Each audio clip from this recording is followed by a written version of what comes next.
है ना। First law में क्या दिक्कत आई थी, फर्स्ट लॉ से एनर्जी कंजर्व हो रहा था, बट हमें ये पता नहीं चल रहा था कि मेरा प्रोसेस कोई होने वाला है नहीं होने वाला, whether the process is going to take place or not।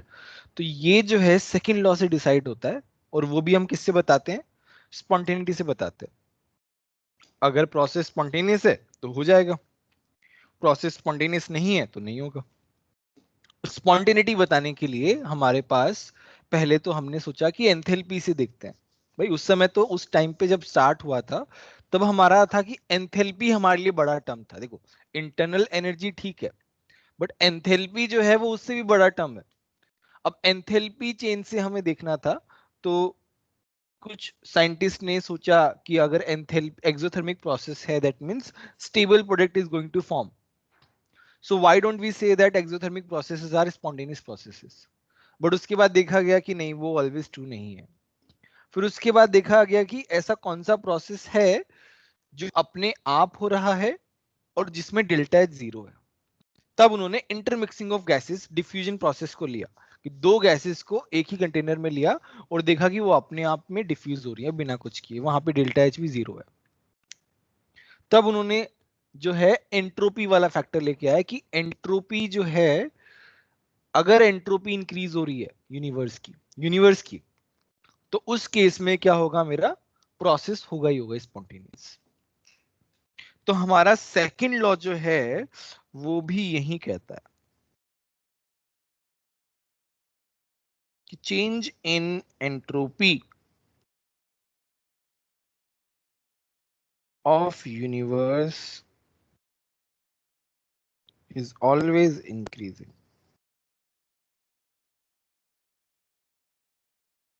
for a spontaneous process।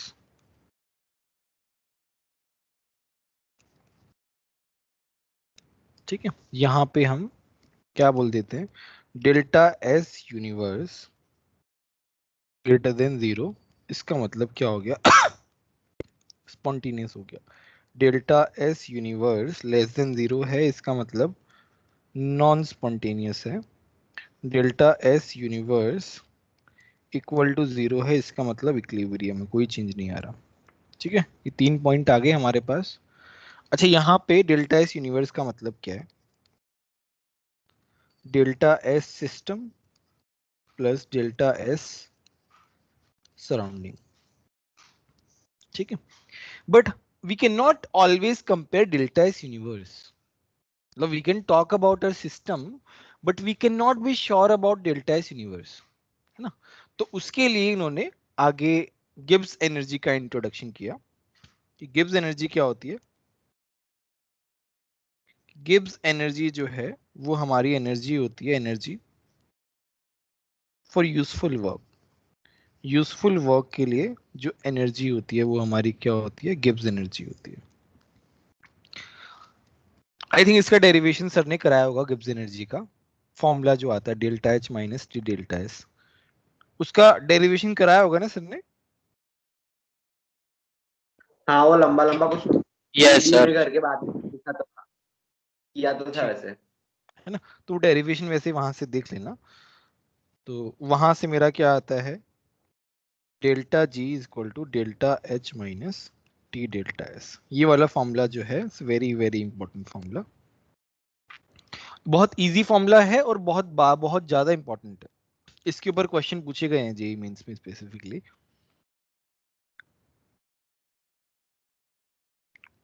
हमारा यूजफुल वर्क को हम क्या बोलते हैं, नॉन एक्सपेंशन वर्क।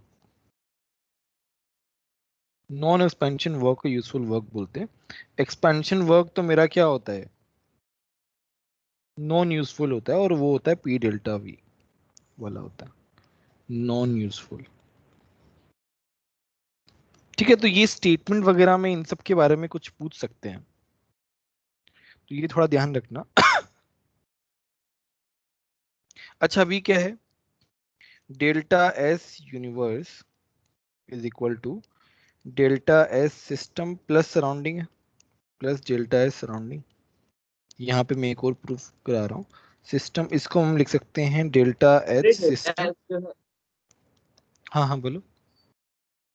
ये जो डेल्टा जी वाले फॉर्मूला डेल्टा एस है वो डेल्टा एस सिस्टम है ना? सिस्टम का, सिस्टम पूरा सिस्टम का ये सब कुछ। अच्छा एक और फॉर्मूला मैंने मिस कर सर दिया, डेल्टा एस, एक minute, delta S is equal to Q by T. Q क्या होता है? Reversible by T. ये डेल्टा एस का फॉर्मूला होता है। हाँ हाँ बोलो। सर हम तो स्पॉन्टेनिटी डेल्टा जी से डिफाइन करते हैं ना, वो आपने यूनिवर्स का greater than zero less than zero उससे कैसे बोला? अरे उससे भी तो करते हैं, बट अब मैंने बताया ना कि इसको प्रिडिक्ट करना हमारे लिए बहुत मुश्किल है। डेल्टा एस यूनिवर्स को देखना हमारे लिए बहुत डिफिकल्ट है, प्रैक्टिकली नहीं पॉसिबल है। तो हम इसको इसमें कैसे कन्वर्ट कर रहे हैं, मतलब नॉट इसमें एग्जैक्टली हम उससे कैसे देख रहे हैं वही मैं प्रूव कर रहा हूँ। देखो यहाँ पे ये आ सर गया मेरे मतलब पास। डिफाइन उसके लिए किया गया था, यूनिवर्स वाले के लिए। हाँ डिफाइन यूनिवर्स वाले के लिए किया था, बट अपने को न्यूमेरिकल्स वगैरह में इजीली हमको पता चल जाए तो उसके लिए फिर डेल्टा जी डिफाइन किया अलग से। और फिर डेल्टा जी वाले फॉर्मूला से हम देखो यहाँ पे क्या कर रहे हैं, अभी देखना उसको रिलेट कैसे कर रहे हैं। तो डेल्टा एस सराउंडिंग क्या हो जाएगा? डेल्टा एस सराउंडिंग जो है वो क्या हो जाएगा? क्यू सराउंडिंग बाई टी, या फिर minus Q system by T, या फिर minus delta H by T constant pressure पे। तो ये मेरा आ गया है ये वाला पार्ट, ये आ गया मेरा डेल्टा एस यूनिवर्स। टी से मल्टीप्लाई कर दिया, T delta S universe is equal to T delta S system. देखो ये जो प्रूफ है ना, ये प्रूफ बहुत इंपॉर्टेंट है। इस प्रूफ के ऊपर जो है एडवांस में क्वेश्चन आ सकता है, ध्यान रखना। माइनस डेल्टा एच सिस्टम, मैंने क्या किया, दोनों तरफ माइनस से मल्टीप्लाई कर दिया,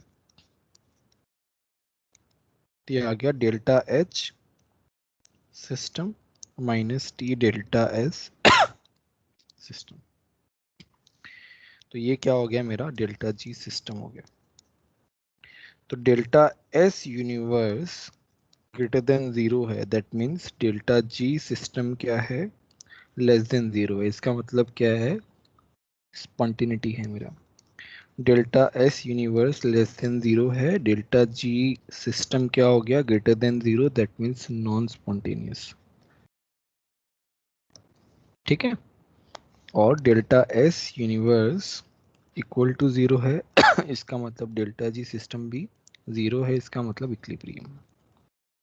तो ये रिलेशन आता है यहाँ से, और इसके ऊपर जो है क्वेश्चन भी बनता है। हाँ हाँ बोलो। सर ये एक बार वापस बताओ ना। क्या बताना है बताओ, कौन सा वाला पार्ट? सर वो प्रूफ प्रूफ एक बार बताओ ना। प्रूफ में हमने क्या किया है? Delta S universe is equal to delta S system plus delta S surrounding. Delta S surrounding को हमने कैसे लिखा कि डेल्टा एस सराउंडिंग क्या होता है? Heat upon heat surrounding by T. अब सराउंडिंग में की जितनी हीट होगी सिस्टम का, उसका क्या होगा? माइनस होगा। तो वो क्या होगा? Minus Q system by T. और हीट जो है वो हमारा क्या है? एंथैल्पी की टर्म में हमने लिखा है, एट कांस्टेंट प्रेशर। हम पहले डिफाइन कर चुके हैं, heat content at constant pressure is equal to delta H. तो ये क्या आ जाएगा? Minus delta H divide by T. वही हमने यहाँ पे पुट कर दिया, इसी को हमने यहाँ पे सब्स्टिट्यूट किया है।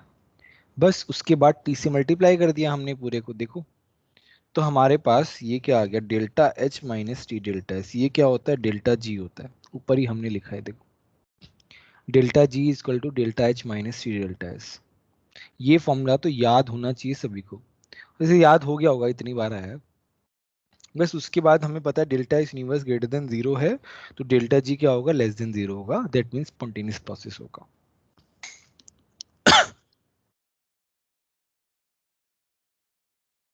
क्लियर है सभी को? Yes sir. ठीक है। अभी क्या है? डेल्टा जी मेरा क्या आ गया? Delta H minus T delta S आ गया। ठीक है।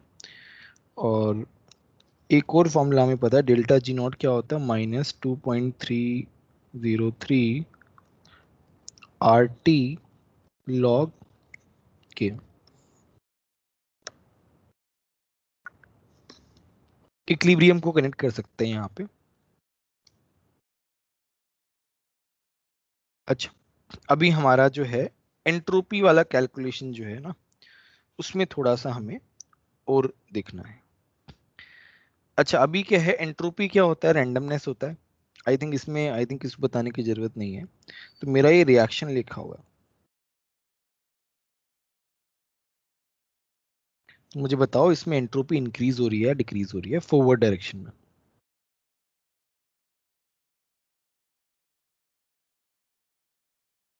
देखो यहाँ पे सॉलिड, सॉलिड से किस में जा रहा है? गैस में जा रहा है। इसका मतलब रैंडमनेस क्या होगी? बढ़ेगी। लेकिन O2 गैस है ना। हाँ, गैस है, एक मोल है, यहाँ पे भी एक मोल है, बट हाँ सॉलिड तो डायरेक्टली गैस में जा रहा है ना बेसिकली हमारा। तो लेकिन दोनों साइड एक ही मोल का है ना, तो डेल्टा एनजी तो 0 है। हाँ but delta n G zero है, बट फिर भी यहाँ पे सॉलिड है ना, यहाँ पे सॉलिड है ही नहीं बिल्कुल भी। तो तुम्हारा रैंडमनेस पहले के कंपैरिजन में तो बढ़ा ही है ना थोड़ा बहुत। सर पर 2 मॉलिक्यूल थे ना पहले, मतलब, और बाद में एक ही रहा, तो उससे तो कम होगा ना डेल्टा एस। नहीं तो सॉलिड था ना पहले। सर लेकिन देखो, सॉलिड का एंट्रोपी में कोई फर्क पड़ता नहीं है, सिर्फ गैस की वजह से फर्क पड़ता है एंट्रोपी। अगर सॉलिड पड़ा रहेगा एक साइड कंटेनर में, एंट्रोपी में कैसे फर्क पड़ेगा? अच्छा मुझे एक बात बताओ, हाँ। यहाँ पे एक सॉलिड है, मेरा एक गैस ऐसे बिखरा हुआ है, ठीक है। इसको मैं यहाँ पे ऐसे कन्वर्ट कर रहा हूँ।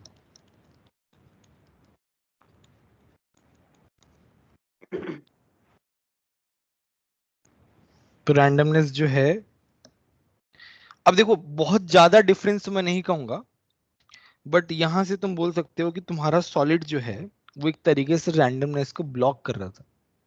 सॉलिड है ना, रैंडमनेस तो बहुत ऊपर का वर्ड हो गया, सॉलिड में तो रैंडमनेस का नाम ही नहीं है एक तरीके से। सॉलिड हट गया, ठीक है, सॉलिड हट गया तो थोड़ा बहुत रैंडमनेस जो है पहले की कंपैरिजन में बढ़ तो जाएगा ना।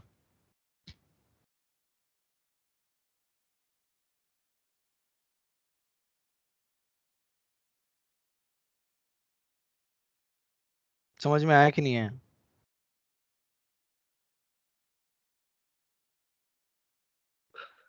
आया।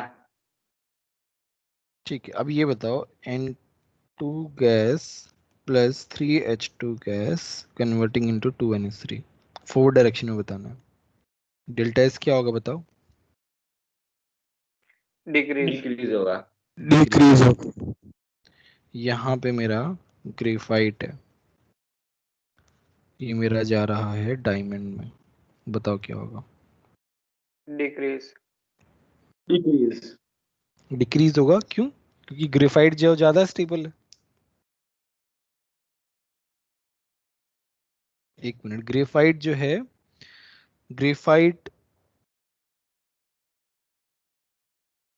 डायमंड जो है वो जैसे लेस ग्रेफाइट में रैंडम, उसके लेयर्स मूव कर सॉरी सकते सॉरी, हैं, डायमंड में लेयर्स मूव कर ही नहीं सकते। लेस रैंडम है। क्यों? क्योंकि ये हाँ, हार्डेस्ट पूरा। सब्सटेंस है, तो हम कम रैंडमनेस की तरफ जा रहे हैं बेसिकली। ठीक है, चलो अभी हम इसके फॉर्मूलाज के ऊपर, जो एंट्रोपी के फॉर्मूलाज पूछे जाते हैं उसके ऊपर थोड़ा वर्क कर लेते हैं ना। तो यहाँ पे भी एंट्रोपी से भी क्वेश्चंस आते हैं ओवर द इयर्स। तो मेरा डीएस क्या है? D Q by T. तो डी क्यू क्या हो गया? टी डी एस हो गया। तो T d S, d Q को मैं क्या लिख सकता हूँ फर्स्ट लॉ से? D U minus d W, right. D U को मैं क्या लिख सकता हूँ? N C V d T. D W को मैं क्या लिख सकता हूँ? Minus P d V. ये हो गया मेरा टी डी एस। तो ये हो गया n C V d T plus P d V, यहाँ पे आ गया टी डी एस। मैंने क्या कर दिया?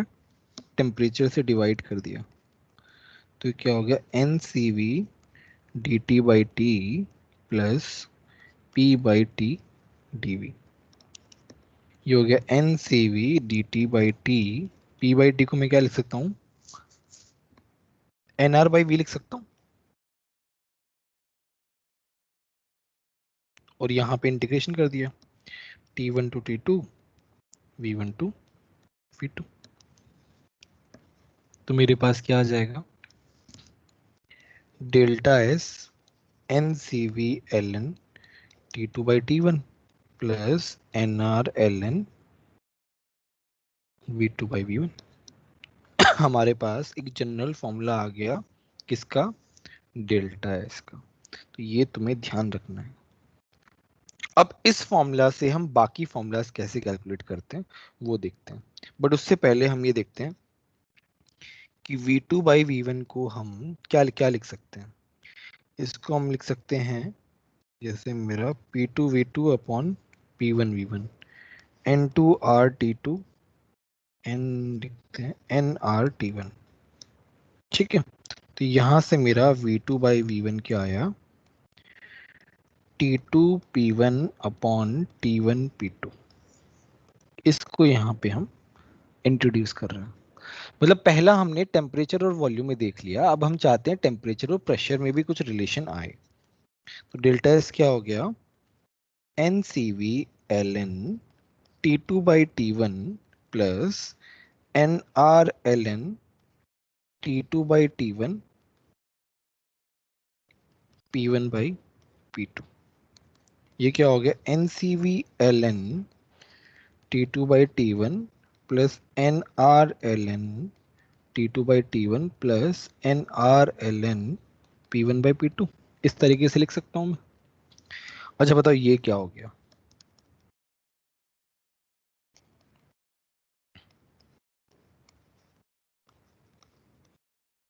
इस तरीके से हो गया, क्या लिख सकता हूं बताओ। ये हो गया NCP ln T2 by T1 plus NR ln P1 by P2। तो मेरे डेल्टा एस के दो फॉर्मूलाज आ गए। क्या क्या फॉर्मूला है, एक तो प्रेशर टेम्परेचर पे और एक टेम्परेचर वॉल्यूम पे। तो दोनों में क्या डिफरेंस है, जब मेरा वॉल्यूम वाला टर्म आ रहा है तो मेरा CV आएगा और V2 by V1 होगा, बट जब मेरा प्रेशर वाला टर्म आ रहा है तो CP आएगा और P1 by P2 होगा। ये तुम्हें ध्यान रखना है। अब बताओ इन दोनों फॉर्मूलाज में किसी को कोई डाउट है क्या।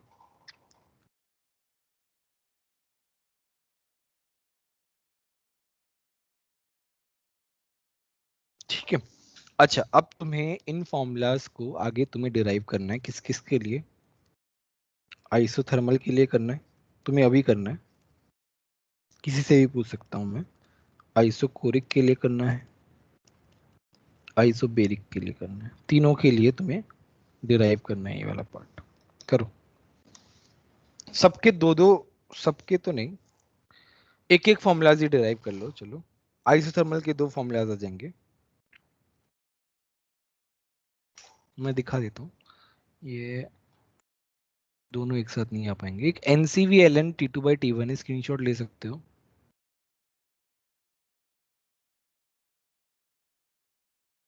और दूसरा ये वाला है, और तुम्हें तीनों प्रोसेस के लिए निकालना है। हो गया सर। हाँ सर हो गया।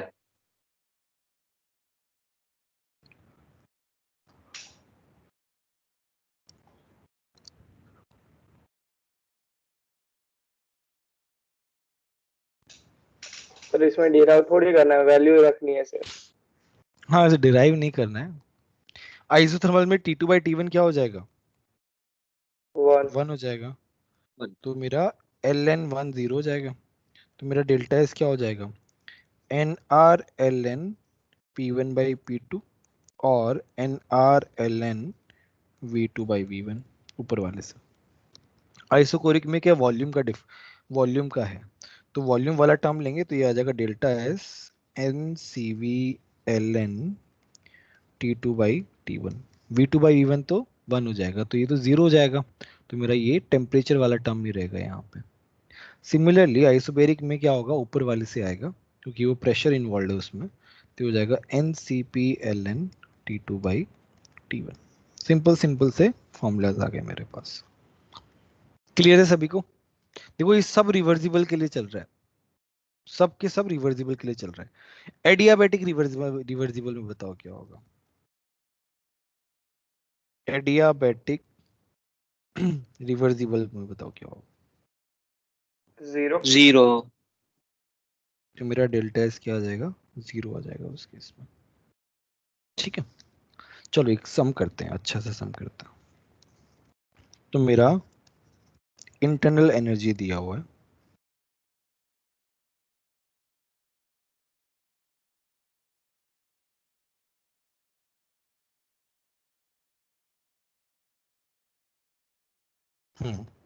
ए plus B T plus C T square. ठीक है, ये मेरा यूएम का मतलब समझते हैं ना, molar internal energy.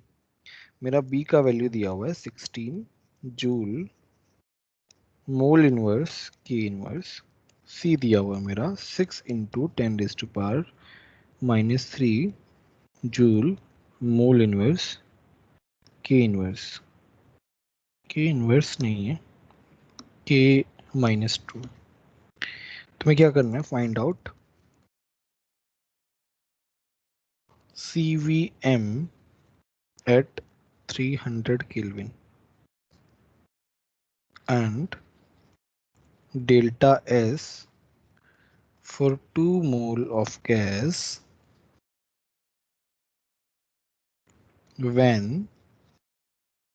heated from 300 Kelvin to 600 Kelvin at constant volume।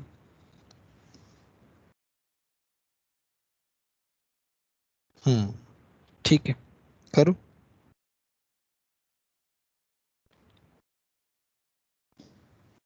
सब लोग करो ये वाला क्वेश्चन। सब लोग चैट बॉक्स में अपना आंसर लिखना है ना।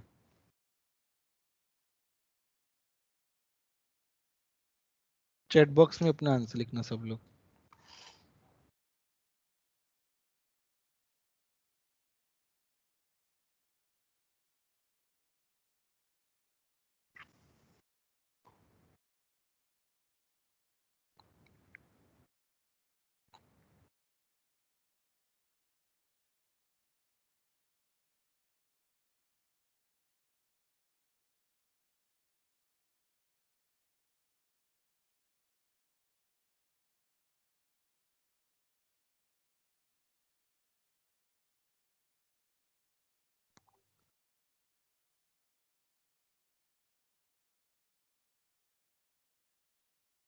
सर दोनों ही 2 मोल के लिए करना है। पहले वाले में मोल का कोई कनेक्शन ही नहीं है, सीवीएम है वो एक अच्छा हाँ, पर मोल ही है, सही है पर सर। मोल हाँ ही है ना वो तो।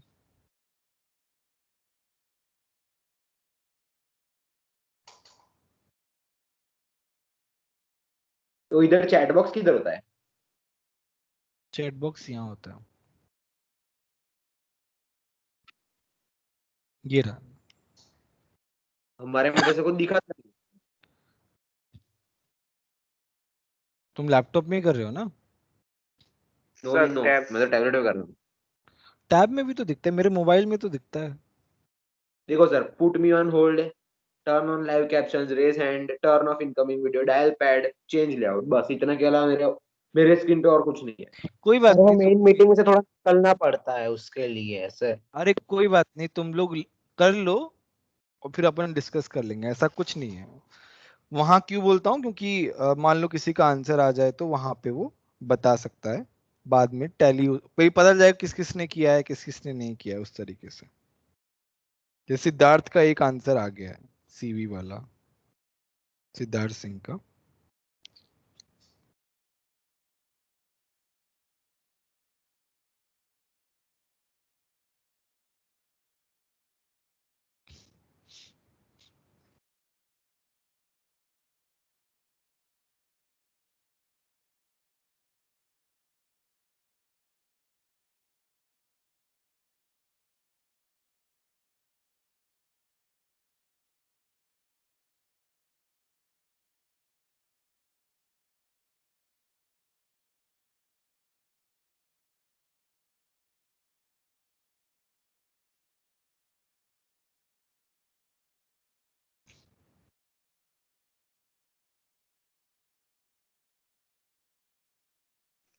हो गया सर दोनों। दोनों? दूसरा वाला जल्दी हो गया? क्या आंसर है बताओ, दूसरे सर वाले का तो बताओ, पहले वाले का तो ठीक है। 27। 27.44। हाँ वही आया। सर फॉर्मूला तो लगाना है। हाँ वही। अच्छा मेरे पास लिखा हुआ नहीं है, नहीं क्या है आंसर? 27। 27.4। LN2 को मैंने 0.7 ले लिया। 0.7 लिखा है इसलिए फटाफट। अच्छा अच्छा, ये आंसर मेरे शायद 29 लिखा हुआ है कुछ तो। ठीक है। नहीं तो फिर वो वैल्यू आपने कुछ उल्टी सीधी दी होगी, या फिर एन की वैल्यू में तो ये होगा, उसके अलावा कुछ नहीं हो सकता। खैर अब इतना एग्जैक्ट वैल्यू लोगे LN पर की तो कम खैर आएगा। इतना मुश्किल नहीं है, तो कुछ ऐसा वो भी हाँ नहीं है। वही। इंटीग्रेट ही करना है बस दोनों में, मतलब एक में डिफरेंशिएशन करना है, एक में इंटीग्रेशन करना सर है। वो तो 19.6 ही आ रहा है ना CVM। हाँ हाँ, वो तो खैर इजी है। तो 19 हाँ सर इंटीग्रेशन का 27.4 आ रहा है।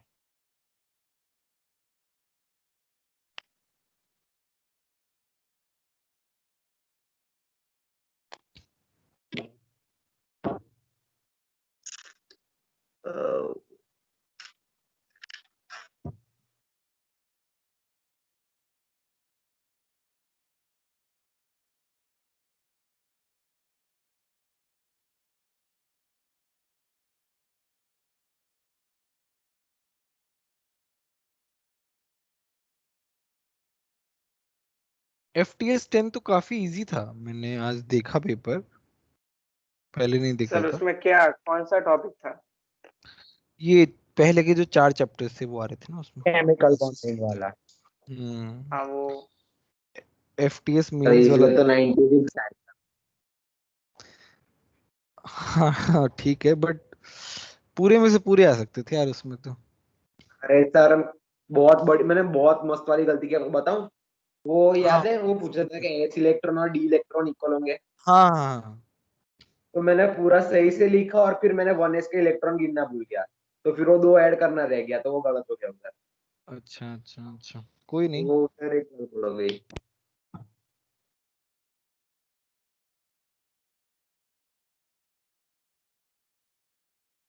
अरे तुम्हारा एडवांस वाला पेपर हो गया ना ये, इस पोर्शन का यस थर्मोडायनेमिक्स सर। का? मेरा पेपर एक कैसा था, बाकी टफ है, था फिर क्या मैं बहुत? देने वाला हूँ। देखो सर मेरा तो सर पहला रेडॉक्स तो हो ही नहीं रहा है। हाँ मुझे सर तो थर्मोडायनेमिक्स थोड़ा आता था। तो पहले पेपर में 6 या 7 मार्क्स आए, दूसरे पेपर में 18 या 20 है शायद। कोई बात नहीं, हमारा टारगेट है अभी मेंस का। कितना है, 15 हो गया ना, 16 17 और 18। 3 दिन हो रहे हैं हमारे पास, 3 दिन में आयनिक और रेडॉक्स, थोड़ा सर मुश्किल है। पहले रेडॉक्स करवाओ, 3 टेस्ट से रेडॉक्स के हर क्वेश्चन छोड़ रहा हूँ मैं तो। पहले चलो रेडॉक्स बैलेंस कराऊं क्या? दिखा दो ना एक बार। हाँ वो अब करवा दूंगा, मतलब ऐसा मेरे नहीं। 52 टोटल हो रहा है AIDS में तो। में डाल रहे होते हैं वैसे ही लकड़ी सामने आ जाती है और ये लाश यहाँ साइड में छोड़ के चले जाते हैं।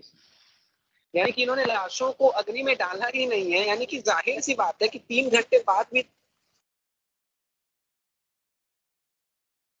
ये सुभाषिस था ना?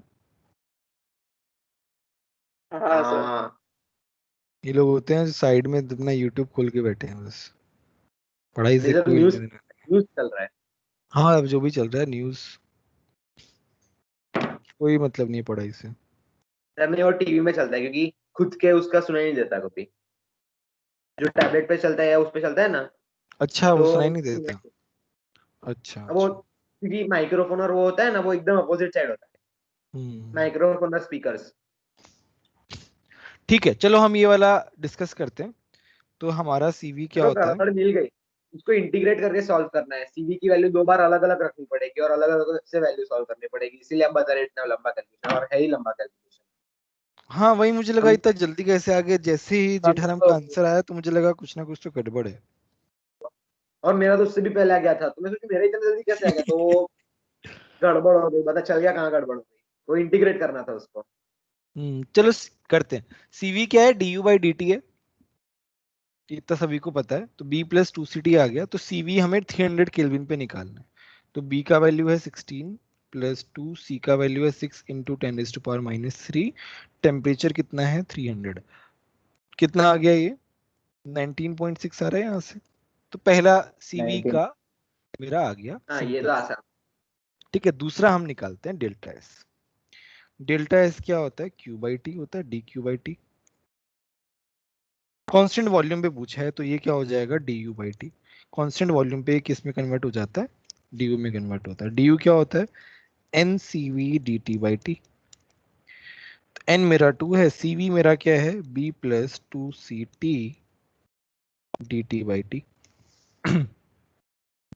तो ये हो गया 2b डी टी, नहीं 2 तो बाहर ही लेने देते हैं, by T plus 2c D T. ठीक है, और यहाँ पे क्या है? D S. इंटीग्रेट कर दिया दोनों तरफ, तो ये है 300 से 600, 300 से 600। 2 चलो बाहर ही ले लेते हैं यार। ये b क्या वैल्यू 16 है क्या? नहीं 16 नहीं है, ये 16 ही है। 16 ये क्या हो गया? L n T two by T one. T two कितना है? 600। टी वन कितना है? 300। प्लस सी का वैल्यू कितना है? 6 इंटू 10⁻⁻³ और ये आ गया दोनों का डिफरेंस 300। तो ये कितना हो गया? 16 एल एन टू प्लस ये कितना हो गया? 1.8। 16 इंटू 0.69 कितना होता है? देखो एक बार। 16 इंटू 0.692 कितना हो गया? 11.2 0.7 से कर लिया। ठीक है, 11.2 8 12 13 26 आ रहा है ना यहाँ से, 26 के आसपास। कुछ गड़बड़ तो नहीं की क्या मैंने? देखो एक बार, कहीं कुछ मतलब कैलकुलेशन एरर भी कुछ?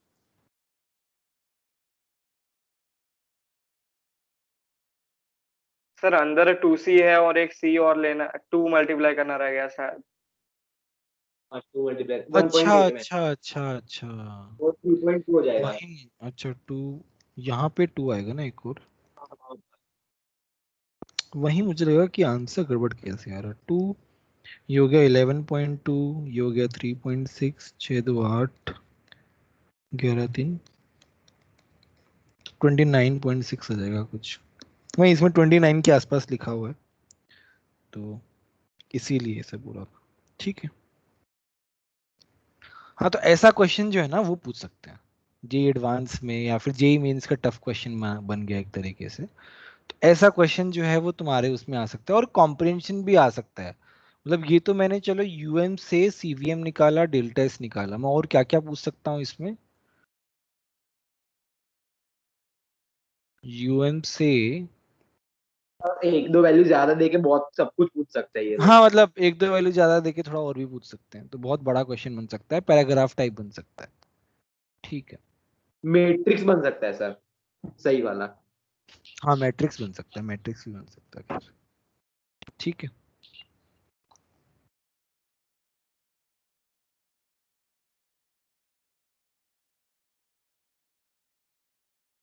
सर बताए, ये पेपर मैंने पेपर 2 तो नहीं दिया, लेकिन पेपर होने बहुत दिनों के बाद पार्शियल मार्किंग था। अच्छा आज वाले पेपर में?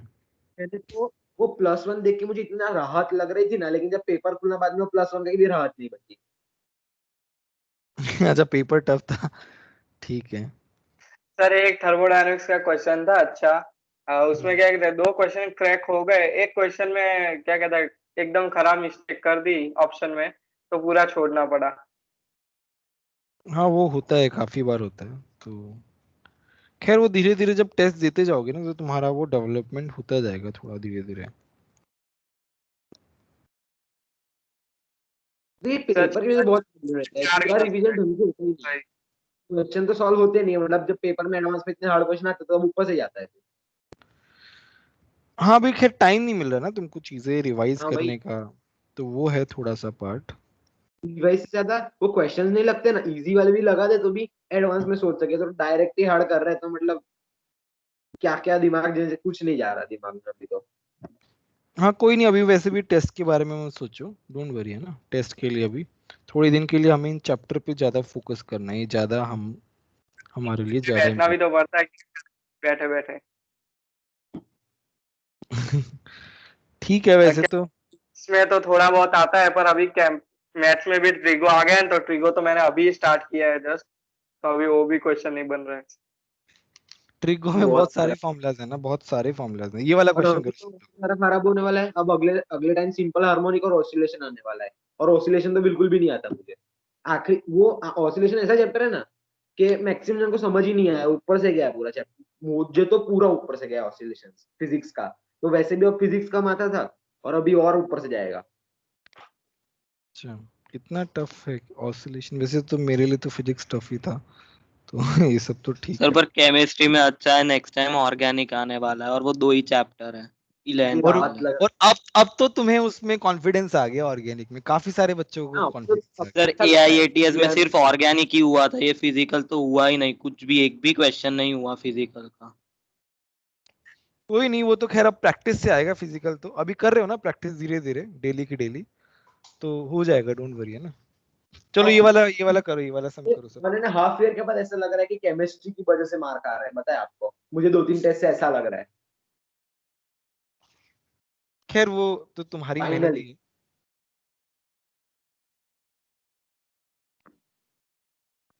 सर पर इस बार इनऑर्गेनिक भी बहुत बेकार जैसा आता है AIATS में।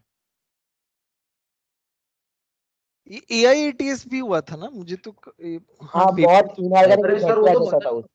तो उनको पता इतना वो भी एनवायरमेंटल केमिस्ट्री कर लिया सर पूरा। ऑर्गेनिक तक था पूरा केमिस्ट्री में। मैथ्स में तो कोनिक पूरा था। फिजिक्स में तो ऑसिलेशंस वेव सब था पूरा। अच्छा, ये तो काफी पागल सारा में सिलेबस है। अरे कुछ भी नहीं हुआ मेरे को उसमें से। सर पेपर देने ही रह गया, मैंने मतलब KPY का पेपर दे दिया था। अच्छा अच्छा अच्छा, KPI पूरे का टाइम पेपर कैसा आया था? और उससे सारे मार्क केमिस्ट्री में ही आए, लेकिन AIATS में तो केमिस्ट्री और फिजिक्स आया था उसमें मेरे को, मैथ्स थोड़ा कम आया था KPI में। अच्छा अच्छा, केमिस्ट्री में मेरा केमिस्ट्री इजी आता है, KVPI में केमिस्ट्री इजी आता है। सर 25 मार्क्स आए तो थोड़ा इनऑर्गेनिक रह गया था, बाकी क्वेश्चन आ रहे थे। 40 में से 25 आए 40। और फिजिक्स में 39 31.5। अच्छा ठीक है, ये वाला सम करो फटाफट सब लोग।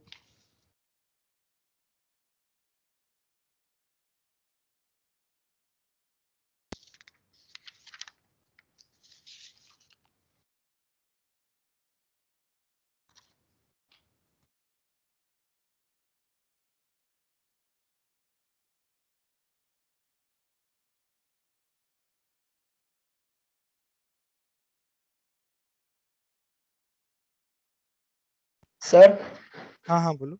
अभी ऐसा क्वेश्चन है, cracking of rubber is due to, तो उसका आंसर करे भी क्या उसमें? ये कहाँ पे पूछा गया है? AIATS में सर, वो एनवायरमेंटल केमिस्ट्री में से मुझे डालने लगता है। क्रैकिंग और सर रबर क्या है तुक्का मारा, वो भी समझ गलत ही हो नहीं गया आया। उसमें। तुक्का मारा, गलत हुआ। तुक्का क्यों मारा जब नहीं पता था तो? सर अभी क्लोज लग रहा था तो मार दिया, लेकिन अभी अनफॉर्चुनेटली गलत हुआ। अनफॉर्चुनेटली नहीं है, ये तो गलत होना ही अगर सर तुक्का सही मारोगे। लग, मतलब सही लग रहा था सर, मतलब A में कुछ दिया था, B में कुछ दिया था, और ऑप्शन डी में A और B का कॉम्बिनेशन जचा था, तो मैंने D कर दिया इसके वजह से, लेकिन आंसर C निकला।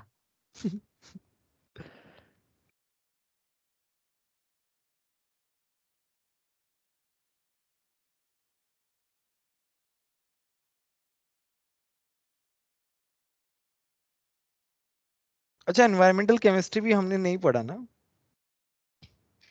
नहीं नहीं सर वो भी बाकी है। 2.6 किलो जूल। नहीं सर, साइन लगाना रह गया सर। एनवायरमेंटल केमिस्ट्री तो अपन पढ़ सर लेंगे। -572.4 किलो जूल। -570, देखता हूँ एक बार। नहीं नहीं नहीं नहीं, -817 आ रहा है। देखो इन सब क्वेश्चन में आंसर लाना जो है ना, वो ज्यादा बड़ी बात है। कॉन्सेप्ट सभी को पता है, आंसर लाना करेक्ट वो ज्यादा बड़ी बात है, क्योंकि एग्जाम में वही दिक्कत होती है। अरे सर मैंने ध्यान से करो। स्टोइकोमेट्री वाला देखा ही नहीं, मैंने सीधा ही कर दिया। नहीं नहीं, स्टोइकियोमेट्री तो आएगा सर यार। इसमें एच नॉट में क्या प्रोडक्ट माइनस रिएक्टेंट होता है, reactant minus? Generally product minus reactant ही होता है हर जगह, कुछ कुछ स्पेसिफिक ओके। जगह पे होता है, वो हमने बता दिया बस। कंबशन और बॉन्ड एनर्जी वाला बस। एंट्रोपी में मल्टीप्लाई करते हैं। ध्यान रखना, यूनिट्स का भी ध्यान रखना है ना। अरे मेरा तो पूरा गड़बड़ आंसर आया सर, वो तो देखा ही नहीं। नहीं, ध्यान से देखो, ध्यान से करो अभी सब लोग, इसका आंसर हाँ सही ठीक है। लेके आओ। सिद्धार्थ का आंसर सही आया है।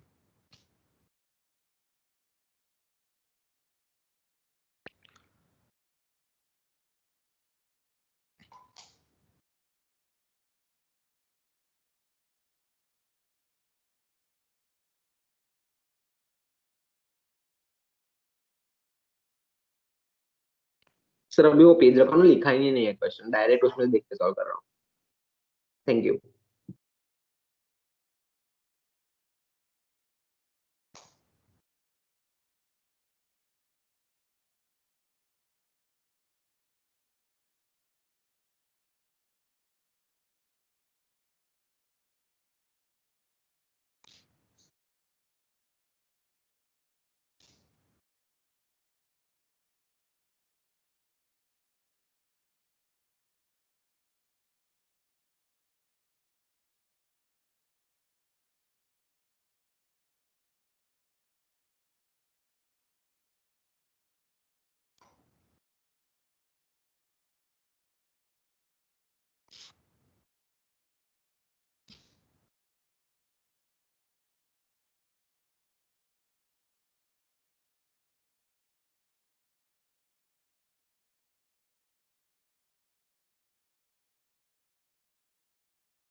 सर -817। सही है। चलो हम कर लेते हैं सॉल्व भी।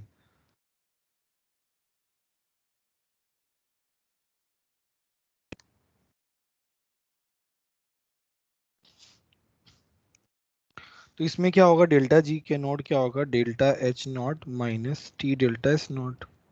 डेल्टा एच नॉट रिएक्शन का हम कैसे निकालेंगे, प्रोडक्ट माइनस रिएक्टेंट। तो प्रोडक्ट क्या, -393.5 प्लस 2 इंटू -285.8 माइनस -74.8 प्रोडक्ट। तो यहाँ से मेरा डेल्टा एच आता है -890.3 किलो जूल में आता है। डेल्टा एस आर निकालोगे तो product minus reactant 214 plus 37। 70 minus 186 plus 2 into 205। ये आएगा कितना, कितना आता है ये, -242। -242। तो इसको लिख देंगे -0.242 किलो जूल। अब हम डेल्टा जी नॉट निकालते हैं, तो ये आ जाएगा delta H not minus T delta S not. तो ये आ जाएगा -890.3 माइनस टेम्परेचर कितना है, 298 है क्या, ये 300 है। बस यहाँ से आ जाएगा, कितना आता, -817.7 किलो जूल पर मोल, किलो जूल आता है। ठीक है, बोलो, समझ में आया, किसी को डाउट है? 8-1 नहीं आता, 8-6 में आता है कुछ। नहीं नहीं, देख लेना, ये तो खैर काफी लोगों का आया है, बता नहीं कुछ, गड़बड़ हो गई। कोई बात नहीं।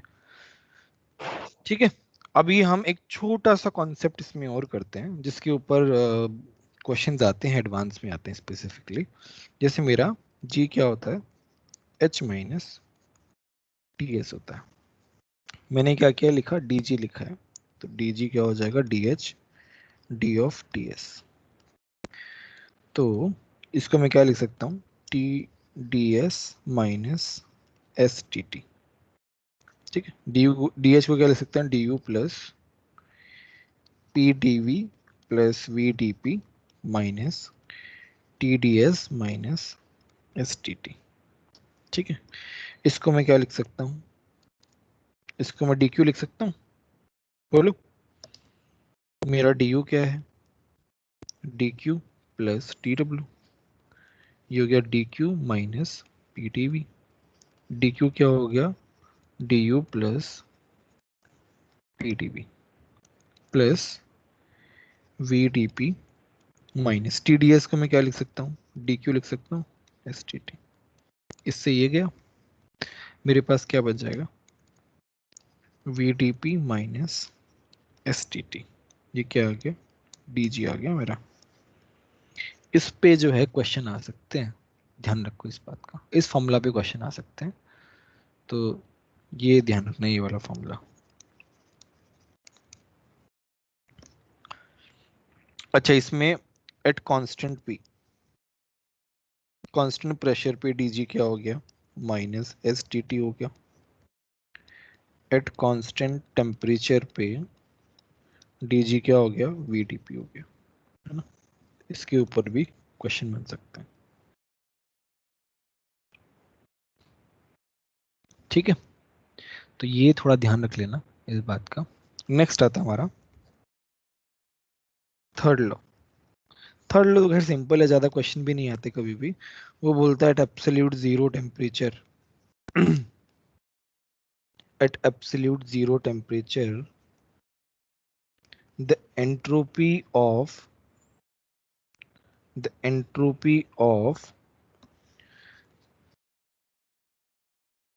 perfectly crystalline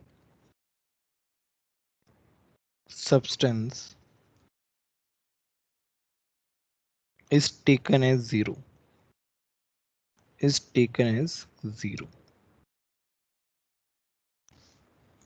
perfectly crystalline substance का एट एब्सोल्यूट जीरो टेम्परेचर पे हम टेकन एज, उसको हम अज्यूम करते हैं कि वो जीरो है, और उसके बेसिस पे हम इंडिविजुअल स्पीशीज का एंट्रोपी निकाल लेते हैं। तो हम डेल्टा एस कैसे निकालते हैं, S T minus S zero, ये जीरो पे है, is equal to n C P, ये आता है डी टी बाई टी, और यहां से आता है n C P l n T, ये यहाँ पे आता है।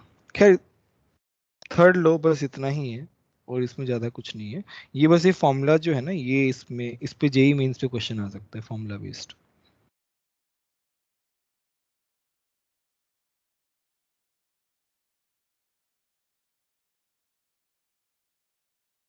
ठीक है। अच्छा, अभी एक बार तुम्हारा थर्मोडायनेमिक्स हो गया है, ऑलमोस्ट सारी चीजें कवर हो गई है। मैं एक बार देख लेता हूँ रफली कुछ रह तो नहीं गया।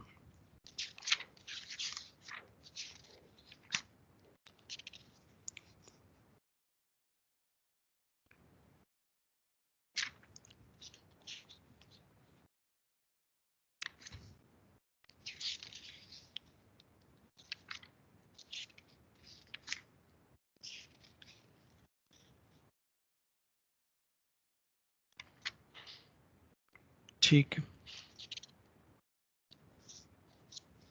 अच्छा, एफ टी एस 10 जो है वो निकालो सब लोग। एफ टी एस 10 का वो अपलोड कर दिया है क्या सर ने, पीडीएफ? हाँ हाँ सर।